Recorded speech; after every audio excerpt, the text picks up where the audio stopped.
Olá pessoal, espero que estejam todos bem. A videoaula de hoje vai falar sobre a basicidade dos compostos orgânicos em continuidade ao estudo da acidez dos compostos orgânicos. Legal? Aqui nós finalizamos então o capítulo 3 da unidade 1 e nas próximas videoaulas nós já vamos começar então a unidade 2. Legal? Então, material na mão e vamos embora. Para começar a falar, gente, sobre a basicidade dos compostos orgânicos, precisamos retomar o conceito de basicidade. Tá? Para compostos orgânicos, isso significa capturar a possibilidade de capturar íons hidrogênio. Tá? Vamos tentar verificar um exemplo. Temos aqui a molécula de quinina. A quinina, para quem não conhece, ela é um alcaloide. Isso significa que é uma base orgânica. Tá? Ela é obtida da casca da quina ou quineira, que é uma planta da Cordilheira dos Andes. Ela é usada no tratamento da malária e, portanto, ela é considerada um fitoterápico, né? No caso, a quinina. A planta, no caso onde tem a quinina. Tá? E fitoterápicos nada mais são do que remédios feitos a partir de origem vegetal. Legal, gente? Bom, acontece que ela também está presente na água tônica e o interessante é que ela é uma substância fluorescente quando submetida à incidência de luz ultravioleta. Pois é, gente, está aí uma curiosidade interessante. Bom, gente, para falar um pouquinho sobre a basicidade, precisamos verificar justamente, no caso da molécula de quinina, a existência desses átomos de nitrogênio ali presentes, né? Esses átomos de nitrogênio configuram a função amina para essas regiões da molécula. E sabemos que aminas são compostos básicos, né? Eles são orgânicos e a característica principal das aminas é a basicidade. Certo, gente? Então aqui nós vamos falar sobre o caráter básico das aminas. Lembrando que aminas são os grupos que contêm nitrogênios ligados a átomos de carbono e hidrogênio, podendo ser primários, secundários ou terciários. Tá? As aminas podem ser primárias, secundárias ou terciárias. Já vamos verificar isso. A amina primária é uma amina em que o átomo de nitrogênio é ligado a somente um átomo de carbono. Esse R significa um radical que pressupõe a existência de pelo menos um carbono, tá certo? Poderia ser uma cadeia carbônica inteira, mas aqui está significando o quê? Um dos três ligantes desse átomo de nitrogênio é um átomo de carbono, tá? Isso é uma amina primária. Seguindo o raciocínio, uma amina secundária é uma amina em que o átomo de nitrogênio é ligado a dois átomos de carbono e uma amina terciária, o nitrogênio é ligado a três átomos de carbono. Legal, gente? E a gente vai avaliar também, por comparação, a basicidade das aminas primárias, secundárias e terciárias. A característica da amina que torna ela uma base é justamente a existência de um par de elétrons aqui no átomo de nitrogênio é um par de elétrons não ligantes, ou seja, ele não está participando de ligações químicas. Isso confere ao átomo de nitrogênio a possibilidade de capturar os átomos de hidrogênio ou íons livres de hidrogênio, né, na forma de H+. Legal? Uma vez que ele captura um átomo de hidrogênio, por exemplo, dessa molécula de ácido bromídrico, o HBr, então essa ligação entre o hidrogênio e o bromo é rompida, tá? E os elétrons vão para o bromo, que é o elemento mais eletronegativo. Então, digamos que esses dois elétrons da ligação covalente entre o hidrogênio e bromo, eles vão ficar os dois com o bromo, tá certo? E o hidrogênio vai acoplar aqui nesses dois elétrons do átomo de nitrogênio. Beleza? Vai formar isso daqui. Aqui nós temos então a nossa amina, certo? Não, independente se é primária, secundária ou terciária. E por fim nós temos o que? A formação de um íon a partir dessa amina, tá? Porque capturando o hidrogênio, que por perder os elétrons fica positivo, capturando um hidrogênio positivo, essa amina se torna um íon inteiro, um íon positivo, tá? Sobrando somente o ânion de bromo. Naturalmente, essas duas espécies vão se ligar por atração iônica. tá certo? Atração eletrostática e ligação iônica. E essa aqui em cima nós temos então a fórmula molecular, a fórmula resumida, e embaixo a estrutural. Esse é o mecanismo, tá certo? Esse é o mecanismo de uma base. Como que uma base é capaz de capturar átomos de hidrogênio ou íons de hidrogênio é justamente a existência desse par de elétrons livres no nitrogênio. Beleza, gente? Isso é o mecanismo de uma base orgânica. Agora, algumas propriedades das aminas, que são as principais bases orgânicas. Aqui nós temos a butanamina, é um exemplo de amina primária. Assim como nós temos aqui a dietilamina, é uma amina secundária, e a trimetilamina é uma amina terciária. Legal, gente? Então lá, todas as aminas, nós já sabemos, são moléculas polares, tá? Porque como o nitrogênio é um elemento altamente eletronegativo, ele deforma a nuvem eletrônica, fazendo com que um polo negativo se estabeleça próximo ao nitrogênio e próximos aos outros ligantes é o polo positivo, tá certo? Os outros ligantes passam a ter polos positivos devido à distorção da nuvem eletrônica. Legal, gente? Portanto, as aminas são todas moléculas polares. Beleza? Bom, isso acontece, é claro, a polaridade acontece principalmente nas vizinhanças do nitrogênio. Tá? Só que, devido ao fato de existir uma polaridade na molécula, e essa polaridade envolve um dos 3 elementos mais eletronegativos, o nitrogênio, então há a possibilidade, assim como acontece com qualquer molécula feita de flúor, oxigênio ou nitrogênio, quando ligados a hidrogênios, há então o estabelecimento da ligação de hidrogênio. Não é, cuidado, não é uma ligação química, é uma interação intermolecular. Ou seja, é uma força de atração entre moléculas, é o que mantém as moléculas grudadas, duas moléculas ou mais unidas, tá certo? E as aminas podem interagir então por ligação de hidrogênio, certo? Aqui seria o caso desses do nitrogênio de uma molécula com o hidrogênio de uma outra molécula igual. Legal, gente? Isso é a ligação de hidrogênio. É uma interação que mantém as moléculas unidas, juntas. Tá certo? E é claro, como as aminas podem interagir por ligação de hidrogênio, sabemos também que a água interage por ligação de hidrogênio, certo? Porque ela tem oxigênio e hidrogênio. Então, essa ligação de hidrogênio entre a água, as moléculas de água e as moléculas de amina, significam que as aminas são solúveis em água. Legal? Ou seja, água e amina se misturam muito bem. Beleza, gente? Bom, agora, e quanto à força das aminas? Força em termos de basicidade, tá bom, gente? Seria a base mais forte, a base mais fraca. Como que funciona? Vamos recorrer a essa tabela, gente. Analisando essa tabela, o que nós percebemos?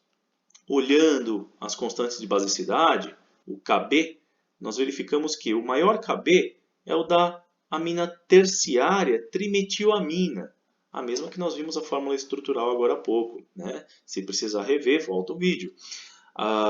Percebemos então que a basicidade da trimetilamina é a mais alta, ou seja, é a base mais forte dentre essas 4. Né? Aqui nós temos simplesmente a amônia, que é só o nitrogênio ligado a 3 hidrogênios. Nós temos uma amina primária, que é a metilamina, uma secundária, que é a dimetilamina, e a amina terciária, a trimetilamina, é a base mais forte, olha só.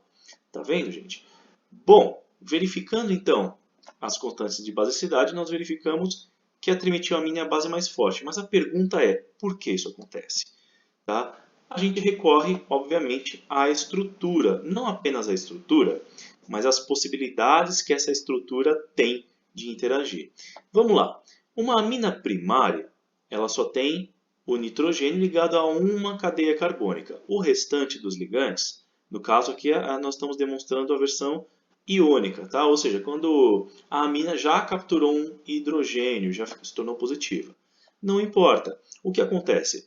Numa amina primária, acontece a interação com moléculas de água, supondo que ela está solúvel, né?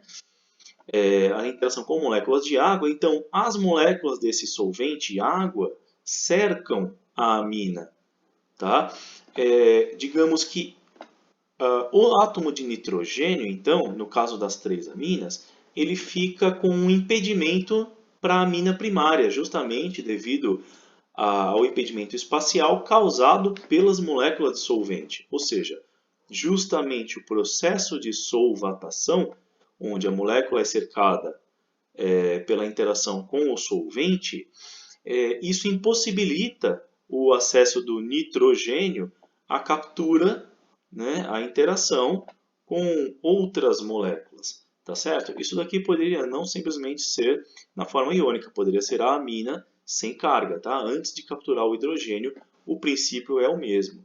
Certo? Então, devido ao fato das moléculas de solvente cercarem a molécula, ou seja, a solvatação, essas moléculas criam um impedimento espacial, pois é também conhecido por impedimento estérico, certo? Isso dificulta a interação desse nitrogênio com outros elementos, ou seja, essa base fica impedida de interagir pelo seu mecanismo básico, pelo seu mecanismo de base, certo?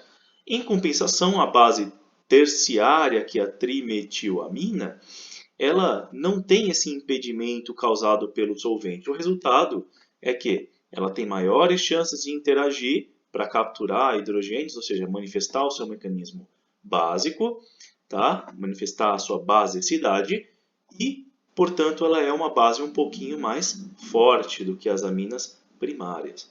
Tá? Aqui nós estamos considerando, na verdade, as aminas dissolvidas em uma solução, né, aquosa, ou seja, dissolvidas no solvente água. Tudo bem? Certo? Bom, considerando isso, a gente precisa lembrar que temos então duas versões para as aminas. Né? A amina, na sua forma mais básica, interagindo com a molécula de água, como nós já conhecemos, ela é uma base, ou seja, ela tem a possibilidade de capturar átomos de hidrogênio. No entanto, quando ela captura o átomo de hidrogênio, ela se torna um ácido. Por quê? Porque esse mesmo hidrogênio que está ligado ao nitrogênio, que foi capturado, ele pode ser liberado. Tá? E a liberação de átomos de hidrogênio por moléculas é o mecanismo de um ácido. Tá certo? Então, enquanto a amina é uma base, os íons amônio são ácidos. Legal, gente? Eles podem liberar hidrogênios em solução. Ok?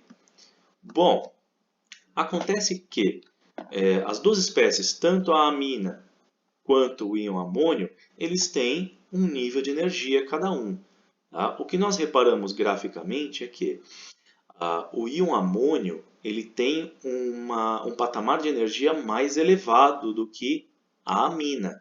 Certo? Isso significa que a amina é uma espécie um pouco mais estável. Isso, gente, sempre que uma espécie química tem menor energia, ela é sempre mais estável.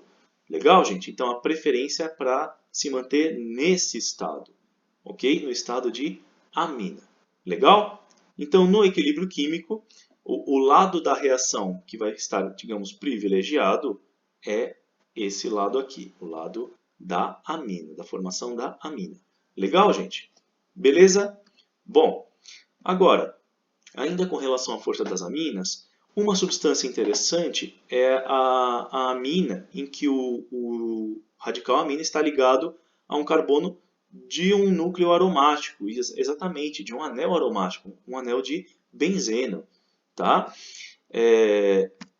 O que nós percebemos é que isso é uma base fraca, mas a pergunta é por quê? Aqui eu não coloquei a constante de basicidade, mas basta sabermos que esta é uma base fraca.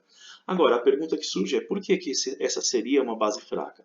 A resposta ela é verificada justamente pela existência desse par de elétrons ao redor do nitrogênio aqui. Ó. Lembra daquele par de elétrons não ligante? Pois é, ele é capaz de interagir com o anel aromático. Da seguinte forma, esse par de elétrons ele pode se deslocalizar, ou seja, se deslocar para a ligação entre o nitrogênio e o carbono, e isso move a ligação dupla também, os elétrons da ligação dupla para uma outra posição, criando isso daqui. né, seria algo como um zwitterion, ou seja, uma espécie com dupla carga, uma carga positiva e uma carga negativa na mesma espécie química. Tá? Naturalmente, aqui formando um novo par de elétrons ao redor desse carbono, por conta desse primeiro processo, esses elétrons vão novamente se deslocar, a ligação dupla se desloca novamente e criamos uma nova espécie. Tá? Com isso, sucessivamente ocorre esse deslocamento de pares de elétrons e da ligação dupla, chegando na configuração inicial. Portanto, estamos falando aqui de um processo de ressonância, tá? Em que os elétrons eles vão migrando ao longo da espécie química, ao longo do anel aromático e do nitrogênio, eles vão percorrendo, formando esses ciclos várias vezes por segundo. E isso é um processo que estabiliza a molécula. O resultado é, como esse par de elétrons ele não está tão disponível porque ele participa do processo de ressonância, então essa base se torna mais fraca. Tá certo, gente? Porque o par de elétrons não está, digamos, entre aspas, tão disponível para capturar hidrogênios. Legal, gente? Por isso é uma base fraca. Ok? Bom, devido ao processo de ressonância, existe então essa forma de representar a mesma molécula. Tá certo? Em vez de representar as ligações duplas ao longo do anel aromático, utiliza-se então uma bolinha, um círculo, para denotar que existe uma ressonância aqui com os carbonos do hexágono e com o nitrogênio. Beleza? Então vamos embora. Agora, não são só as aminas que têm um caráter básico. Mesmo que sejam bases muito fracas, os álcoois éteres e cetonas também podem manifestar uma característica básica, dependendo de com quais substâncias reagem.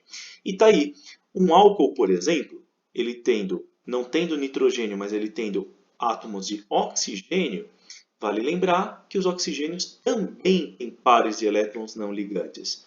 Ou seja, esses elétrons também podem ser responsáveis pela captura de átomos de hidrogênio de outras espécies químicas. Legal, gente? Então, o próprio oxigênio capturando esse hidrogênio causa o rompimento da ligação do hidrogênio com o restante dessa molécula de ácido forte. Tá? Capturando o hidrogênio, ele se torna, obviamente, um ácido conjugado, né? Porque esse hidrogênio capturado também pode ser liberado. E lembrando que um ácido forte, quando perde seu hidrogênio, ele se torna uma base fraca. Legal?